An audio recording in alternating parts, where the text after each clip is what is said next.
Hello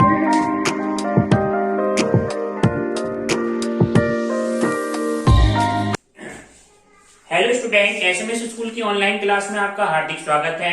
आज मैं आपको चैप्टर नंबर 7 कराऊंगा। 7 चैप्टर आपका क्या है? Permutation and combination. ये परमुटेशन और कम्बिनेशन क्या होता है? बहुत इंपोर्टेंट टॉपिक है स्टूडेंट, ये समझे आप। इसको हिंदी में कहते हैं क्रमचय एंड संचय। क्रमचय और संचय, ठीक है। अब जैसे इसका कॉन्सेप्ट सीखें आप क्या है। जैसे 3 वस्तु हमारे पास हैं, ठीक है। जैसे मान लो आप 3 वस्तुएं हैं, ए, बी और सी। 3 वस्तु हमारे पास हैं। ये क्या है? वस्तु। और 3 वस्तुओं में से हमें क्या करना है स्टूडेंट? 2 वस्तुएं लेनी है। 2 वस्तुएं लेनी है। 2 वस्तुएं लेनी है। तो हम कितने प्रकार से ले सकते हैं? यदि क्रम का ध्यान नहीं रखा जाए, ठीक है। यदि क्रम का ध्यान नहीं रखा जाए, 2 बातें इसमें नहीं रखा जाए। यदि क्रम का ध्यान नहीं रखा जाए तो 2 वस्तुओं को हम कैसे कैसे सेलेक्ट कर सकते हैं? या तो हम क्या ले लें स्टूडेंट? ए बी ले लें, ए और बी ले लें, या बी और सी ले लें, या सी और ए ले लें। ये ए बी, बी सी और सी ए। तो ये कितने प्रकार हो गई? 3 प्रकार। ये कब है? जब क्रम का ध्यान नहीं रखा जाता। तो ये क्या कहलाता है हमें स्टूडेंट? संचय। केवल हम क्या कर रहे हैं? संचय कर रहे हैं, कलेक्ट कर रहे हैं। 3 वस्तु में से 2 वस्तु सेलेक्ट कर रहे हैं। कोई सी जैसे 3 वस्तु मान लो ए बी सी है, तो इसमें से संचय कर रहे हैं 2 वस्तुओं का। तो वो मान आपका क्या आया? ए बी आया, बी सी और सी ए। ये कितना आ गया? 3 आ गया, ठीक है स्टूडेंट। ये क्या कहलाता है? यदि क्रम का ध्यान नहीं रखा जाए तो वो क्या कहलाएगा स्टूडेंट? संचय कहलाएगा, संचय, ठीक है। अगर इसी बात में यदि 2 वस्तुएं तो लेनी है स्टूडेंट, वस्तुएं तो 2 लेनी है। यदि क्रम का ध्यान रखा जाए, 2 वस्तुएं लेनी है, 2 वस्तुएं लेनी है, किंतु क्या करा जाए? क्रम का ध्यान रखा जाए, ध्यान रखा जाए। क्रम का ध्यान रखा जाए तो वो क्या कहलाएगा हमारा स्टूडेंट? क्रमचय। यानी कि ये हमारा वस्तु कैसे ले सकते हैं इसमें फिर में? ए बी, बी सी और सी ए। अब इसमें क्रम का ध्यान रख रहे हैं। हमने ए को पहले ले लिया, बी को बाद में ले लिया। ऐसा भी तो हो सकता है स्टूडेंट, बी पहले ले ले और ए को बाद में ले, बी पहले और ए बाद में, सी पहले और बी बाद में, और ए पहले और बी बाद में, ठीक है। ये क्या कहलाएगा स्टूडेंट? क्रमचय, ठीक है। क्रम चयन, क्रमचय, क्रम युक्त चयन। ये क्रम आ गया, परमुटेशन, क्रम युक्त चयन, ठीक है। तो ये हमारा क्रमचय। और खाली संचय कर रहे हैं, 3 वस्तु में से 2 वस्तु सेलेक्ट कर रहे हैं, तो वो हमारा क्या कहलाएगा स्टूडेंट? संचय। तो इसका एक फार्मूला होता है, ये समझे आप। जैसे n वस्तु में से r वस्तु लेने के कुल प्रकार यदि क्रम का ध्यान रखा जाए। n वस्तुओं में से अब आप समझे इसी कॉन्सेप्ट को क्या आएंगे। n वस्तु में से r वस्तु लेने के कुल प्रकार, n वस्तुओं में r वस्तु लेने के कुल प्रकार, n वस्तु में से r वस्तु लेने के कुल प्रकार क्या हो जाएंगे स्टूडेंट? NPR। यदि क्रम का ध्यान रखा जाए, क्रम का ध्यान रखा जाए, NPR। ये क्या कहलाएगा? क्रमचय में। और n वस्तु में से r वस्तु लेने के कुल प्रकार कितने हो जाएंगे? NCR। n वस्तुओं में से, अभी इसका मतलब बताएंगे क्या होता है स्टूडेंट। कुल प्रकार कितने हो जाएंगे? ये होगा NCR। ये क्या होगा? केवल संचय होगा, ठीक है, अब इसके सूत्र समझे और इसका नोटेशन समझे। इस सूत्र की सहायता से इसको क्या करेंगे हम स्टूडेंट, वेरीफाई करेंगे कि हम ये कैसे निकाले। 3 और 3 वस्तु में से हम 3 वस्तु सेलेक्ट कर रहे हैं, 2 वस्तुएं, तो वो प्रकार कैसे बन रहे हैं ये आप समझेंगे। तो NPR का जो सूत्र होता है स्टूडेंट वो क्या होता है, NPR का NPR बहुत इंपॉर्टेंट सूत्र है ये।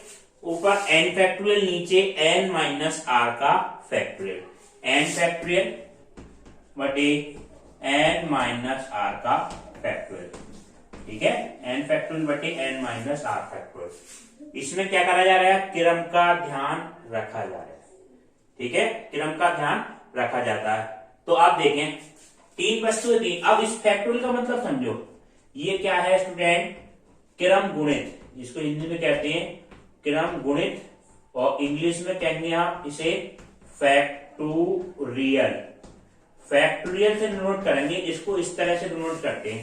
इस फैक्टोरियल का मतलब क्या होता है स्टूडेंट, जिस संख्या पे ये फैक्टोरियल लग गया उसका मतलब क्या हो गया, उस संख्या की मल्टीप्लाई हम करेंगे गुणा करते हुए कम तक लेके आए 1 तक, ठीक है। 3 गुणा 2 गुणा 1, किसी भी संख्या का फैक्टोरियल हो, जैसे 4 फैक्टोरियल है तो 4 गुणा 3 गुणा 2 गुणा 1, ठीक। 5 फैक्टोरियल होगा तो इसको हम ऐसे लिख सकते हैं 5 फैक्टोरियल को, 5 गुणा 4 गुणा 3 गुणा 2 गुणा 1। अब 4 गुणा 3 गुणा 2 गुणा 1 ये क्या है हमारा 4 फैक्टोरियल, तो 5 फैक्टोरियल बराबर 5 गुणा 4 फैक्टोरियल। तो हम इसको एक तरह से सूत्र की तरह ट्रीट करेंगे। कभी n फैक्टोरियल हो, n फैक्टोरियल हो तो क्या आ जाएगा n इंटू n माइनस 1 का फैक्टोरियल, ठीक है।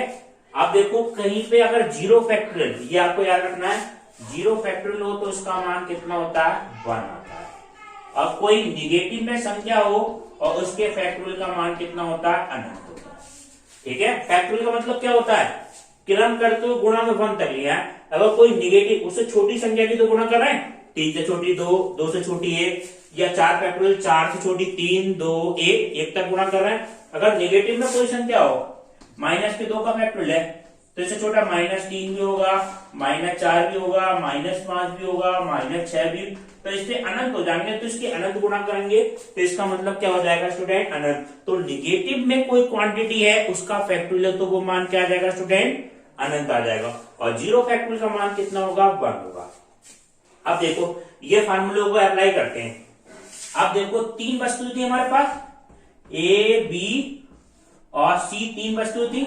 3 वस्तुओं यानी कि n का मान कितना था स्टूडेंट, 3 था।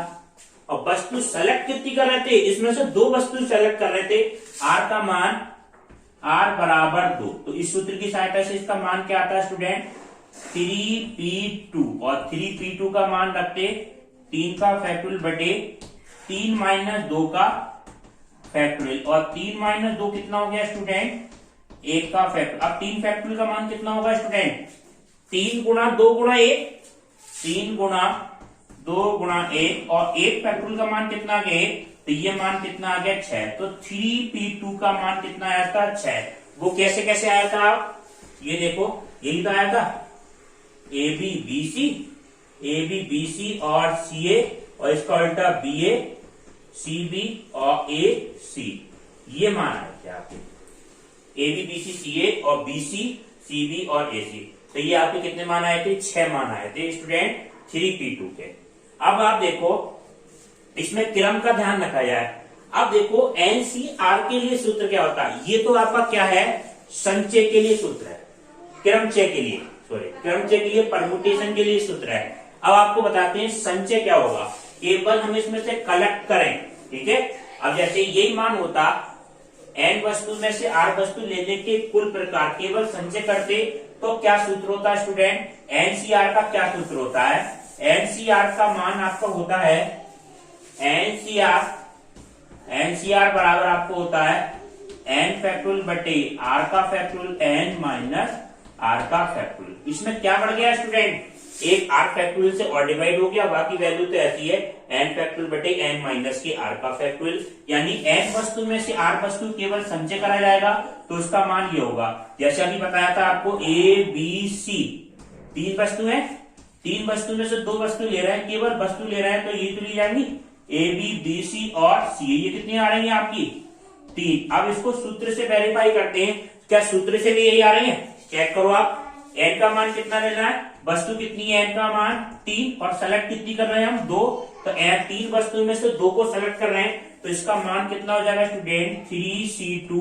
सूत्र क्या हो जाएगा 3 का फैक्टोरियल बटे आर की जगह कितना है 2 फैक्टोरियल और 3 माइनस 2 का फैक्टोरियल। 3 का फैक्टोरियल 3 गुणा 2 गुणा 1, 2 फैक्टोरियल 2 गुणा 1 गुणा 1 फैक्टोरियल का मान कितना आ जाएगा 1 आ जाएगा। 2 गुणा 1 से 2 गुणा 1 तो ये भी मान कितना आ रहा है 3। तो वो 3 प्रकार कौन कौन से होंगे स्टूडेंट? ए बी होगा, बी सी होगा और सी ए होगा। इस तरह से हम कह सकते हैं। ठीक है, अब देखो शुरू के आपको बताते हैं आप। ठीक है, एनसीईआरटी में शुरू में आपकी एक्सरसाइज में क्या है, जैसे कुछ नंबरों से लेके कितनी संख्याएं बन सकती हैं, ठीक है, वो वाले आपको क्वेश्चन एक्सरसाइज के बताते हैं, फिर उसको और फिर डिटेल से आगे के क्वेश्चन में हम आपको कराएंगे।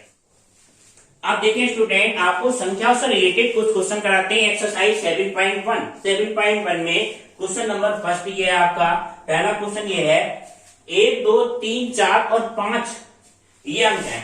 1 2 3 4 और 5 अंकों से कितनी 3 अंक की संख्या बनाई जा सकती है, इन अंकों का यूज करना है। और 3 अंकों की संख्या कितनी बनाई जा सकती है, इसमें 2 कंडीशन है।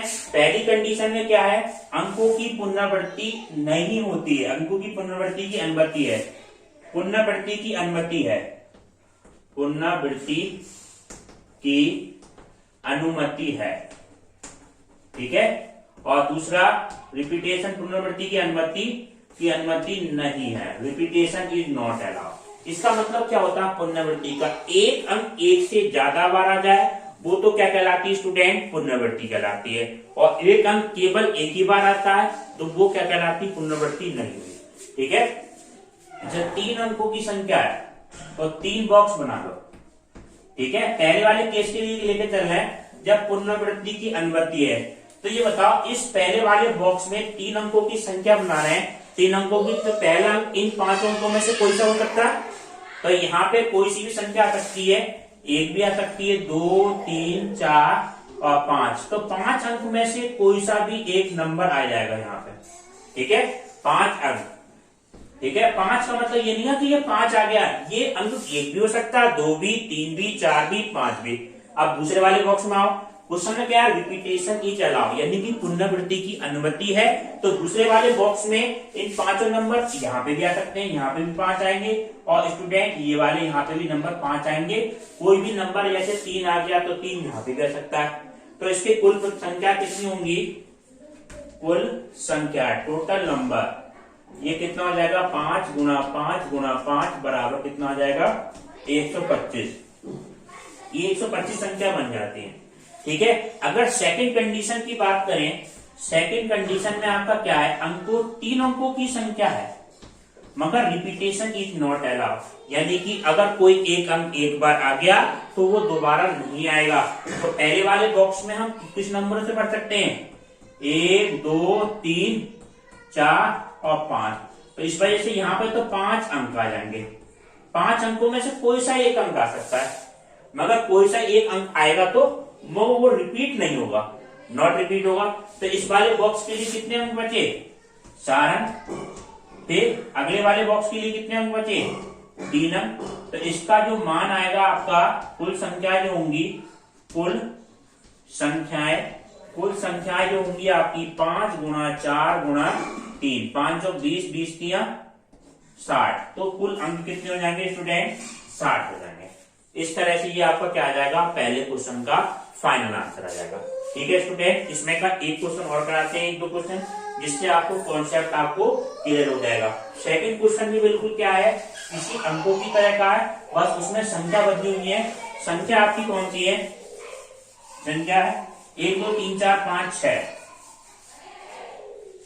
1 2 3 4 5 6, 1 2 3 4 5 6 की 3 अंकीय सम संख्या बनाई जा सकती है। से कितनी तीन अंकीय सम संख्या बनाई जा सकती है जबकि पुनरावृत्ति, यदि अंकों की पुनरावृत्ति की जा सकती है। अंकों की repetition of number is allowed. Question में कंडीशन आ गई, कितनी, 3 अंकों की संख्या बन सकती है, तो 3 तो आप क्या बना लो, बॉक्स बना लो, 1 2 और 3। ठीक है, 3 बॉक्स में। अब एक इसमें कंडीशन जोड़ दी कि सम संख्या क्या होती है student, A number which is divisible by 2, यानी कि जो नंबर 2 से विभाजित होती है, इसका इवन नंबर, यानी कि सम संख्या कहलाती है। अगर कोई नंबर 2 से विभाजित, और 2 से कौन सी नंबर विभाजित होगी, जब लास्ट में क्या आ जाए, 0 आ जाए, 2 आ जाए, 4 6 और 8 आ जाए, ये अंक तो आ जाए। तो इसमें कौन कौन से नंबर आ सकते हैं लास्ट में, 2 4 और 6, 2 4 और 6। इन 3 अंकों में से कोई सा एक अंक यहां पे आ जाएगा। ठीक है, 3 अंक आ सकते हैं लास्ट वाले बॉक्स में। अब इससे पहले वाले बॉक्स में 1 2 3 4 5 6, कोई से भी 6 अंक आ जाए। इससे पहले वाले बॉक्स में भी कोई से 6 अंक आ जाए तो हमारी संख्या बन जाएगी। ठीक है, क्योंकि क्वेश्चन में कह दिया कितनी भी अंकें बनाई जाती हैं, रिपीटेशन यानी कि कोई भी अंक कितनी बार भी आ सकता है। ये क्वेश्चन में साफ साफ कहेगा पुनरावृत्ति की जा सकती है। जैसे कोई अंक यहाँ आ गया, उसी को हम दोबारा लिख सकते हैं। तो कुल संख्या कितनी होंगी स्टूडेंट, कुल संख्याएं, टोटल नंबर्स कितनी होंगी आपकी, 6 गुणा 6 गुणा 3, 6 छंग 36, 36 108, 108 संख्याएं बनाई जा सकती है। ठीक है, यही आपका क्या हो जाएगा, फाइनल आंसर हो जाएगा। अगर क्वेश्चन में कहता पुनरावृत्ति नहीं होती स्टूडेंट, यहाँ पे तो 3 अंक आते फिक्स, 3 में से 1 आ जाता कोई फिक्स, यहाँ पे कितने अंक आ जाते 5, और फिर यहाँ पे कितने आते 4, 5 और 20 या 60, तो वही अंक कितने जाते स्टूडेंट, 60 अंक हो जाते। अब देखें आप नेक्स्ट क्वेश्चन इसका थर्ड क्वेश्चन आपका क्या है स्टूडेंट, ये समझिए आप ध्यान से। अंग्रेजी वर्णमाला के प्रथम 10 अक्षरों को लेकर, अंग्रेजी वर्णमाला के प्रथम 10 अक्षरों को लेकर कितने 4 अक्षर के कोड बनाए जा सकते हैं यदि किसी भी अंक की पुनरावृत्ति नहीं की जाए। अंग्रेजी वर्णमाला के 10 अक्षरों में से कोई से 10 अक्षर ले लिया हमने, 10 अक्षरों में से 4 अक्षरों का कोड बनाना है हमें, 4 अक्षरों का कोड बनाना है। ठीक है, एक कोड बनाना है 4 अक्षर का। अब उसमें क्वेश्चन में क्या कंडीशन, किसी भी अक्षर की पुनरावृत्ति ना हो। ठीक है, तो इस पहले वाले बॉक्स में, पहले वाले बॉक्स में ये बात कितने अंक अक्षर आ सकते हैं बताओ, 10 अक्षरों का से बनाना है, तो ये 10 अक्षरों में से कोई सा भी अक्षर आ सकता है, 10 अक्षर। मगर क्वेश्चन में कह दिया रिपीटेशन इज नॉट अलाउड, यानी किसी की भी पुनरावृत्ति नहीं करनी है स्टूडेंट। तो ये मान अगले वाले में कितना आ जाएगा, 9 अक्षर, इसके अगले वाले में कितना आ जाएगा स्टूडेंट, 8 अक्षर, और इससे अगले वाले में कितना आ जाएगा, 7 अक्षर। एक एक कम करते चले गए क्योंकि एक एक अक्षर बढ़ता चला गया होगा। तो कुल कोड कितने अक्षर हो जाएंगे, ये कुल कितने कोड होंगे, 9 10 गुणा 9 गुणा 8 गुणा 7, ये कितना आ गया 90, और 7 8 56, ये इसकी गुणा करेंगे तो 5040। ये आपका क्या आ गया, फाइनल आंसर आ गया। ठीक है स्टूडेंट, अब आप देखिए नेक्स्ट।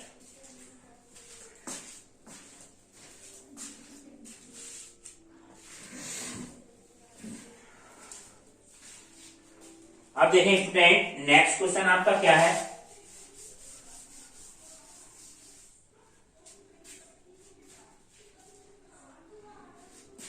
जीरो से लेके 9 अंक तक कुल कितने अंक हो गए स्टूडेंट, 10 अंक हो गए।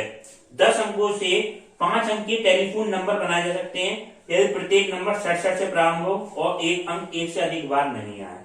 5 अंक का टेलीफोन नंबर बनाना है, टेलीफोन नंबर।